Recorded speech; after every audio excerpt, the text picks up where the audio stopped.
to like do this with you, I knew it would be something kind of an out of the box experience. I knew it would be different, and I knew it was gonna like open my mind as like possibly the podcast. But I never expected that you'd end up trying to live stream it on your own channel. But it's like, you know what? It's like, this is great. This is why I'm doing it with more people who I don't know that well, because like it's just, you know, opening up new avenues. And I've been thinking about, people have always said you should live stream this, and I'm like, I don't think anyone would want to watch this. So now I'll find out for sure. I'll have actually people love the live element, dude. They like, and especially they like the engagement. You know, they like you riffing on comments. I get that, and that's why on my Instagram I've tried recently doing the whole putting up on Thursday nights, like, hey, ask me questions you want me to answer my podcast, to see if that starts to get an engagement going. It's been doing okay. Yeah. Ask me anything. Yeah, one of those things where just like, what's something you want me to talk about in the podcast? I thought the email thing would work, but no one ever ended up emailing me. I had one guy. People don't want to eat. What people want is like, it's that live thing. You said, like, if people are watching and they can just type into a comment box. Yeah. They'll do it. If people like see my Instagram, hey, and they'll pay you too. What's a question you want me to like answer? They'll do it. But for me to be on my podcast, like, hey, if you want to ask me something, go to your computer, open up your Gmail, type in this email address, and write me a document about what you want to hear about. No one's gonna do it. How Chris D'Elia does it, I think he has a Twitter hashtag for questions. And that works because he's just a Chris D'Elia. Like, Bill Burr gets emails too. But I think when the more unknown you are, the easier you got to make it for people to want to actually like interact with you. And that's why I do the live shit, because when I did pre-recorded, it got way less views, and it got way less. I guess there's no people giving a for fuck. nobodies. I guess it really has to be because they feel like they're hanging out with you. If they get to interact and you see their comment and then riff and go and talk about whatever the topic they just mentioned. Yeah. And how many people want to hang out with you these days lately? Well, I had some good momentum going. And I took like 4 days off to get fucking rent, and like it's all about momentum and keeping it going. And so I was up to like I was up to like 200 views an episode, and 15, 30, 20 people watching at a time. Now it's like 10, 15. Okay. But we have a dedicated group of Outrage crew, ladies and gentlemen. Welcome aboard. I know we got the little surprise afternoon cast. We're here with Ericson Just. Is that number next to the live? How many people are watching?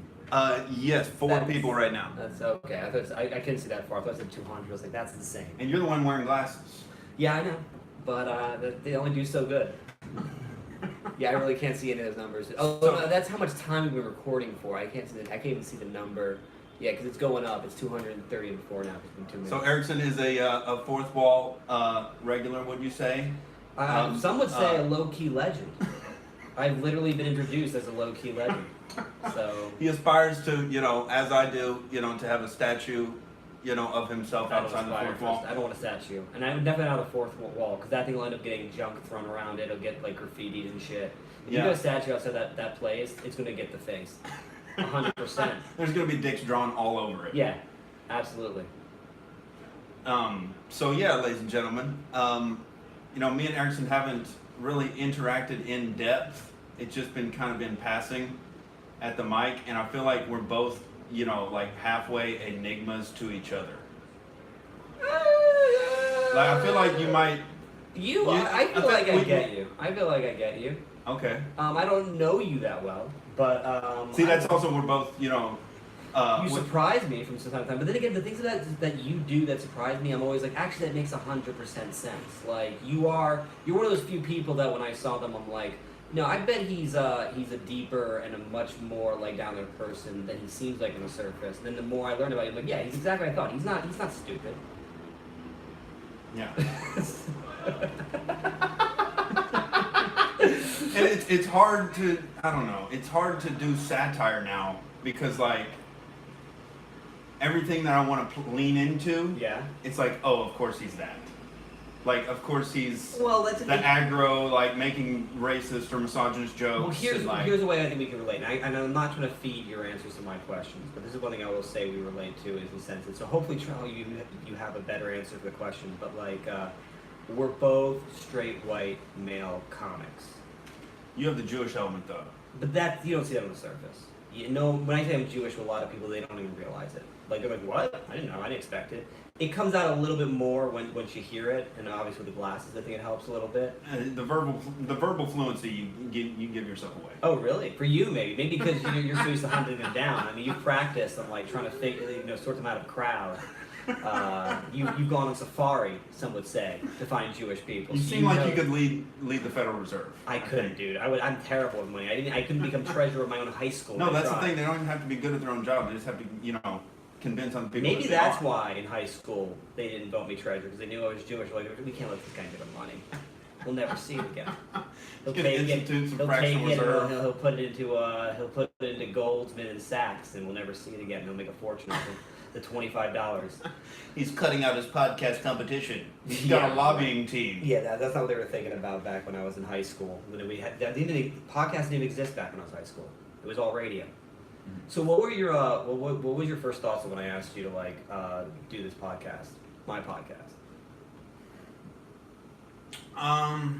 First thought that it was just going to be interesting because I feel like we've had a subtle almost tension. Yeah. For no reason. Really? Yeah. I get worried, man. But we're both we both kind of think I said we're both enigmas to each other, but we're both also I think thinking that we have the other one pegged for how they look at the world. I don't know. Well, let me ask you first, and that's the question from my podcast, is what was your first impression of me when you met me?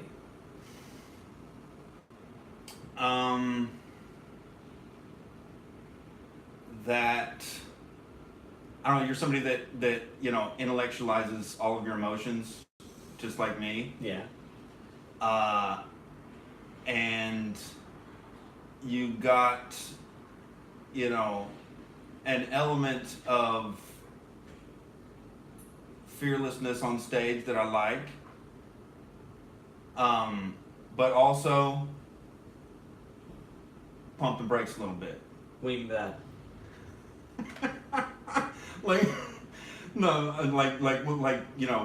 When I said I'd do a podcast. I should pump the brakes a little bit, or do I do pump the brakes a little bit? No, What?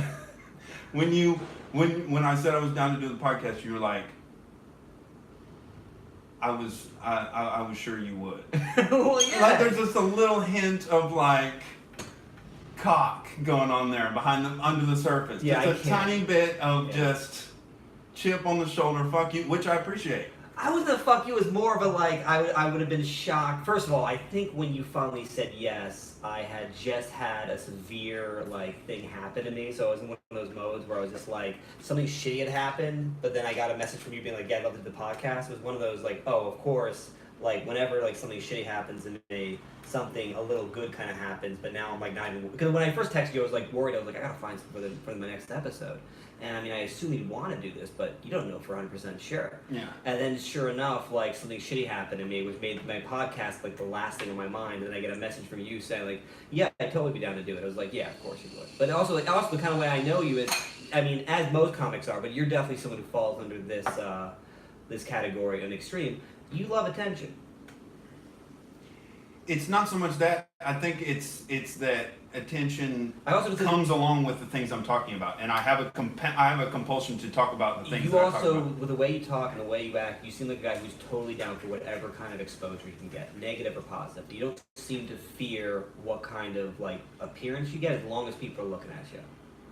Well, that's not the goal. You make it sound like the goal is attention. The goal is to be provocateur. That's not.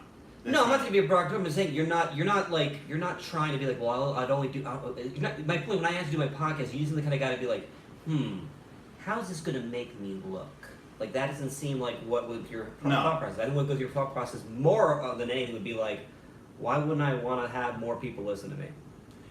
Well, my thought is it was just going to be fun to talk to you, and we were going to laugh. Okay, that's good to hear. I'm glad to hear that. Maybe I should ask more people what they thought about when I asked them to do the podcast. They're saying to turn up the audio. Well, God damn it, we've got the microphones here. You can enjoy the soft crystal clear audio stylings of Ericson Justice podcast. But hopefully you guys can hear what the fuck is going on. Alan James says, so this is what Nick looks like when he's not on meth. Here we go with the trolling, dude. How dare you, Alan James? You want some meth on your project?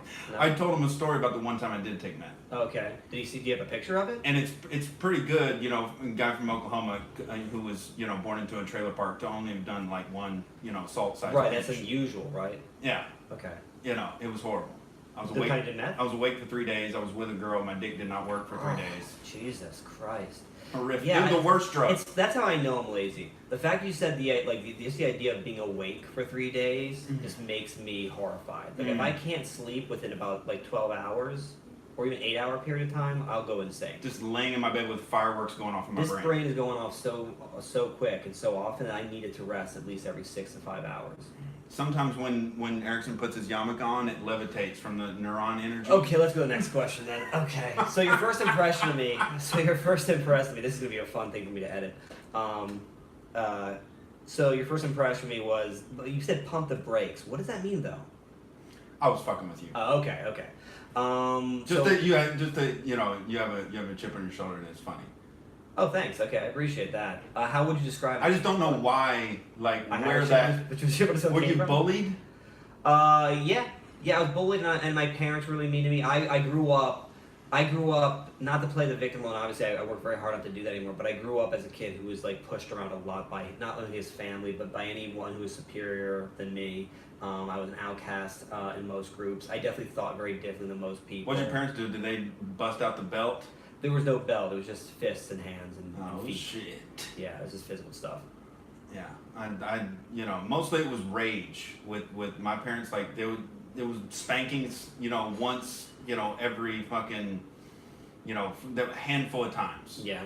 But it was like my dad he was the nicest guy, Mr. clean cut America. Well, yeah, there's and then like behind closed doors. Yeah, there's always a clear, like I've learned this now as an adult, is that there's a clear compartmentalized like separation between like who people are to people and who they are to their kids. Mm-hmm. And like it's always almost like night and day. Yeah. The nicer person you meet, like the more awful they probably are their children. And that's how you know that they can control it. That's the fucked up part. Is like they're not just flying off the handle uncontrollably, like because if they're in the middle of Walmart, they can control it to where it's not like, oh my god, they're abusing their kids. But I have been dragged through Walmart when I was a super little kid because I was throwing fits because I couldn't have toys and whatnot. Yeah, I guess we've all been there. So how would you describe it to other people?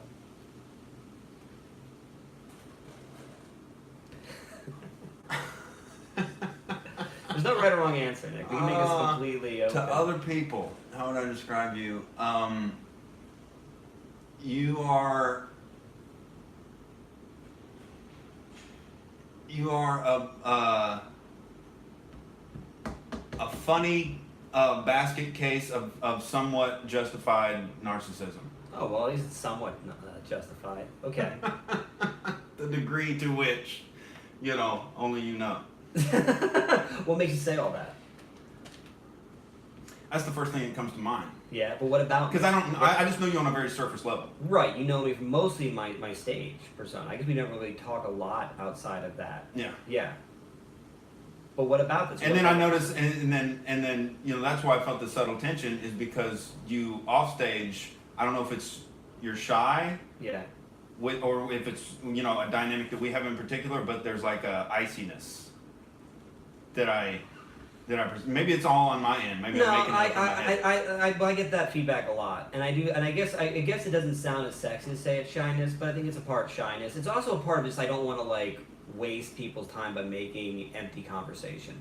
Like even some of the people, if you're really paying attention to me, some people I'm even just hanging around, like orbiting around. You can see I'm still kind of frustrated because I'm like I have no idea what part I'm playing in this conversation. Yeah. Like I have no idea what I'm bringing. There's nothing I feel like I'm bringing to the table. There's nothing I really have to offer. I have that same neurotic angle of like, well, where's this gonna go?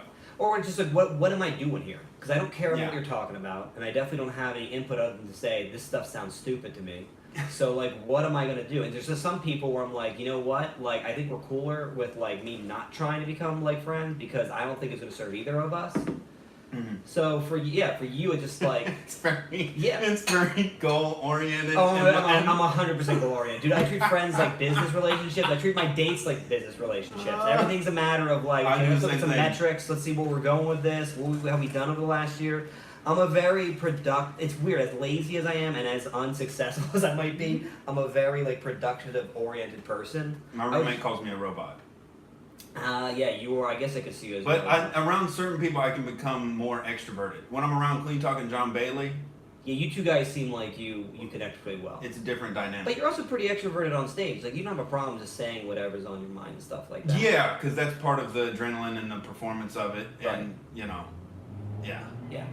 But, so it's never like, the iciness is always just that, like, I don't want to, I think most of my relationships are a matter of, most of my icy relationships are a matter of me being like, I don't want to start something I'm not ready to finish. So it's just like, I don't want to, like, start up a relationship where it's like, I don't even know where it's going, what I want out of it, and I don't even see any kind of reason for us to get involved. That happens in first relationships too. But I do the same shit. Yeah, so like that's what it was. When I first saw you, it was funny. When I first saw you, I thought you were a new comic because you came to the fourth wall for a while and you just watched. You were just watching the show. You were in your leather jacket, all quiet. You would sit like either second row or front row, and you would just give a dead fucking stare to every single person on stage. I didn't perform? No, for the first few weeks, and I remember it very distinctly. I'm like, this guy must be checking out if he can do comedy.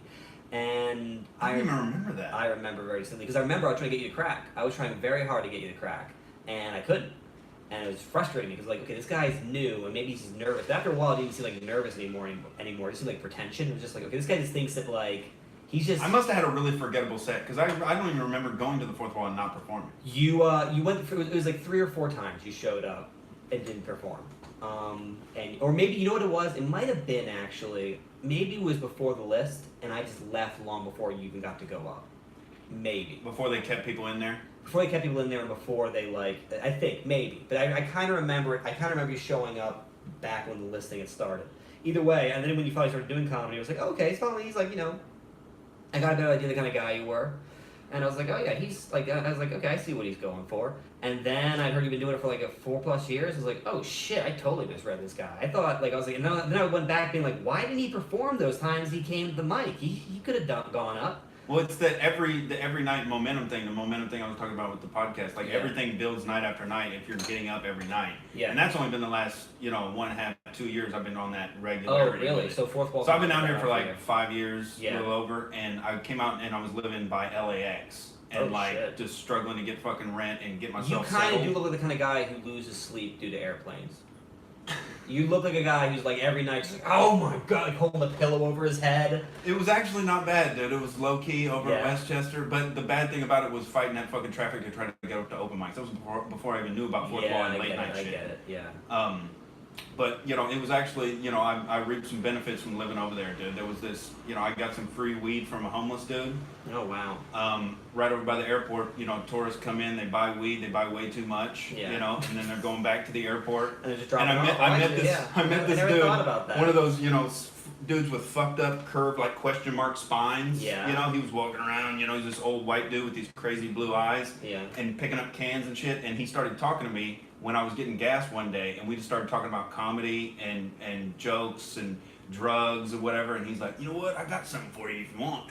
I'm like, okay, kind of leery. He brought me back to like his dwelling or whatever in this like dumpster enclosure, and he opened it up and there was a fucking vacuum sealed like almost quarter of weed. Wow. That he just gave me. I was like, you don't want to smoke this? He's like, nah, I'm only into the hard shit. That's always a good sign. That makes sense. Well, with a spine like that, I can understand. Yeah. I probably would give up on God and just start going to the pipe every day. Yeah, it's not always by accident you end up collecting cans at the gas station. What's one thing you love about me? Oh man, that's gonna be a hard one, dude. That's a. I think it's too surface level. Or relationship, not that question, I imagine. No, I mean, yeah. Get deeper. What's the? Yeah. What I love about you, man. Come on, man. I thought we were gonna talk about some real shit. Yeah. No, I love. I wish I love it when you go after taboo shit that that's like clearly not gonna go over a lot of the time with the room, but you go after it anyway. And then I like the impetus that I think you have to double down when people aren't buying what you're saying. Yeah. But you also have the fallback of the self-deprecation. So some people would argue I don't. Some people think I'm still not self-deprecating when I try to be, and I'm just like, I don't know what you're talking about, dude. Like, how much harder do I? It's like backhanded self-deprecation almost. I've got such an armor on my self-esteem that even when I try to attack it, like it just goes back, it just bounces off and hits somebody. You know what I mean? It's kind of like wearing a bulletproof vest and like trying to shoot yourself, but somehow the bullet just flicks off and it like knocks at a pedestrian. You're like, I was trying to kill myself. See, you're trying to concuss yourself, but you've got headgear on. Right, and then it's just like it's just hitting somebody else in the crossfire. Yeah, I appreciate that first part. I mean, I appreciate all that. Yeah. You gotta double down, dude. You gotta, like, that was one of the biggest lessons I learned halfway through my first year, maybe, or maybe near, like, the second year. I was just like, okay, at a certain point, you gotta get that point where, like, you're so, like, you know what you're saying, and it's not about whether or not you're right or wrong. It's about, I understand my point, and I'm gonna get across to you. Mm-hmm. And I'm not just gonna, like, give it up because you guys aren't buying it, and we're 3 minutes into the set, and no one's laughed yet. I'm not gonna be like, okay, guys, well, isn't spaghetti weird? Like, I'm not gonna just ditch my entire point of view because, oh, well, I guess this room just doesn't like it. Like, you gotta, the way I look at it is just like, it's when you have an argument with somebody. They don't always agree with you, but you're like, I know I'm making sense here. Mm-hmm. So you just try a whole new route, and by doing that, it's where I find some of the best aspects of my bits, because I'm like, oh, you know what, it wasn't until I was in in a corner where I felt like I was coming off as someone I'm not, and I didn't think they were understanding me, that like I found this new route that actually works way better and makes way more sense to everybody else. Mm-hmm. And it's fun. It's just fun to, like, every so often after a while, it just gets fun to be like, oh, they still don't know what I'm talking about, but they think I'm going to leave, but I'm going to make this far worse. I love, like, you know, just riffing on the energy of the room and then, like, just talking about my day, and then I take a hard left turn into what I want to actually talk about. Yeah. So enough about this climate change horseshit, just in the middle of my set. And just take people down a weird path that they didn't expect. Yeah, one of the funniest things I ever saw you do on stage was when, like, I don't remember you were taking a turn or not, but you were going on a ramble, and then you just had, like, this moment where you said, yeah, and I know I'm not supposed to punch down, and the look on your face was just so, like callous and inconsiderate, and like such, like, it's like it was sort of like the thing like a bully who punches down on everyone would say, just like, oh, and I know I'm not supposed to pick on people. But I think people got to toughen up their leather, dude. You know what I love about that moment, man? It was so honest and real, and I can connect with that. Like, people get so judgmental about people when the things they say and who they are, but it's just like, you got to appreciate authenticity on stage. Especially the straight white male thing, because theoretically in this cultural Marxist, you know, hierarchy, okay, they're like, so let's keep going with this one. They're at the top of this, you know, oppression pyramid, and so technically, if straight white males make fun of anybody, it's punching down.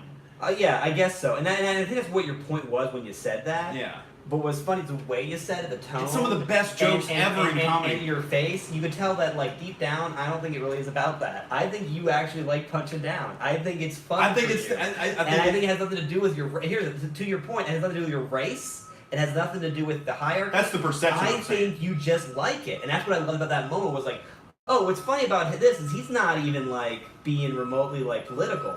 He's actually showing you who he is, and that's the funniest shit to me. Yeah, I love it. What is this trash car going to leave at any point? That's the CIA. They're posing as garbage truck drivers. They do this all the time. It gets old. You know, they're doing it for you, doing it for all the other people. The NSA is listening to Outrage TV at all times. Oh, you think so? Is that part of the brand? Is that you got like? You saw the InfoWars bumper sticker on my hatchback. I didn't actually. I really didn't. I didn't know you had a hatchback, dude. It's funny, every time I see your car, I forget it's yours, and when I see you in it, I'm like, oh, right, that totally is his car. Like, that's how I remember. It's got a donut tire on it right now. I got a fucking flat tire yesterday. Man, dude, it all follows you, doesn't it? But the punching down thing, there's something about it creating extra tension, and you're not supposed to do it, that makes it extra funny to me. Like Patrice O'Neal's bit about, like, workplace harassment. Yeah. Why can't that's not even punching down to me. Harass That's you. Just like sensible. That's just like saying, like, hey, he makes a good point. It's funny. Harassment day. Well, just like this idea of like harass you a little. Like what I like for me, that bit was just he's defanging the amount of like vile intensity we've added. Like it's treated like sexual assault. Right, he's taking harassment, he's recontextualizing it from assault to like playful, like funniness. Yeah. It's just like sometimes, like, because we harass each other all the time. At least I know me and my friends, it's one of our favorite things. And there's got to be some of that, because there is a tension with men and women working with each other, like especially in a sterile setting. You know, well, no, that's one of the big. That's where I think the crux of the argument is for most people is that like there's one side that's saying like there shouldn't be any tension around amongst people, no matter what race or color or gender you are, and then there's another group of people that's like, well, you have to admit though that there is. You have testosterone and estrogen, and you can't. And like it's. And I think the argument is that other side's like, well, you can't get rid of it, and the other side's like, no, you can if we come up with the right rules. And yeah. everyone's like, well, why are rules going to help us? We can design the perfect Soviet citizen. You know. Right. Yeah. The Ubermensch. What's one thing you hate about me? Let's see. I hate your highlights in your hair. Yeah. I hate that we almost have the same haircut. Me too. I hate your BTK killer spectacles. My BTK? What's BTK killer? I knew I was going to get it wrong. It's the serial killer that wore glasses exactly like that. I don't know which serial killer that is, but I'm sure it might be the BTK killer. I like that you think you got it wrong. Like I know what you're talking about, as if like I have a more extensive knowledge of serial killers than you I think do. I got it right. I think if I wanted to guess which one of us knows more about serial killers, it's going to be you. Oh, there he is, right there, dude. Same glasses. Dennis Rader. This guy killed. Oh. I was able on his mustache, and I got way better hair. Oh man, he's got he's got a disaster. How would you embody all that? How would you like? So it seems like a lot of things you have against me is my appearance. Is it my ally-like appearance? No, that was just playful roasting. What do I actually hate about you? I like how that's what it went. Dude, I was just fucking around. What do I actually hate about you? Damn, dude, I just cannot stand the way that you just always, defend people. It's the way that you breathe, man. Yeah. What do you think about me? There's nothing I hate about you, honestly. Yeah. It's just because you got to know somebody pretty in depth to have the energy to hate them. I mean, first of all, hate I will admit is a strong word, but I use that to see what it brings out of people. But every so often you can say like. In that what annoys me about you would probably be. Okay, what annoys you about me?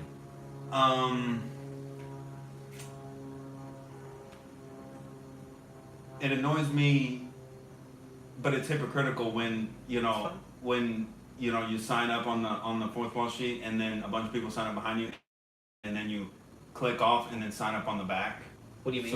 So that you can roast the room. Oh no! You mean when you jump the list? Yeah. Yeah, I do that too. No, I only did it for one reason. I was doing it because I was in a race with Chris Heist. I was getting so annoyed that Chris Heist was doing it all the time. He was always doing it so he could go last because he doesn't have the last say on everything. Yeah, I guess that's what he really wants. He says it because he doesn't want anyone roasting him. But I'm like, dude, like you're doing it for something. There's something else going on here. Like no one cares that much about making sure no one follows them.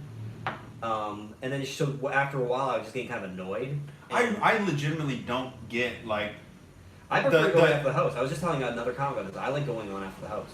I like to go up first because I don't mind if somebody destroys the room before me. Like as long as it isn't 5 people that suck all the fucking wind out of the room, and then the crowd's tired and drunk and dead. See, even that I think is. But it's energy you can use. Yeah, I would say everything that a person does before you go on creates an optimal scenario for you to find something new or to be challenged in a way that's going to make you a better comic. Yeah, because people are scared of taking risks. That's the thing. It's like an insecurity. Like I don't want to follow that. Like. But and I don't think that's what necessarily Chris is doing. He's trying to avoid. He's trying to, like you said, he's trying to get the last word. He's trying to make sure that he gets to be like. I think it's his idea of stopping anyone from going after. I mean. Look, I don't know what his real reason is, but the one reason I can see anyone wanting to go last every time is you're afraid of someone going on after you. Shit, my video froze. Oh, crap. I have too many apps open, clearly. What's also, I think, streaming in general is just like,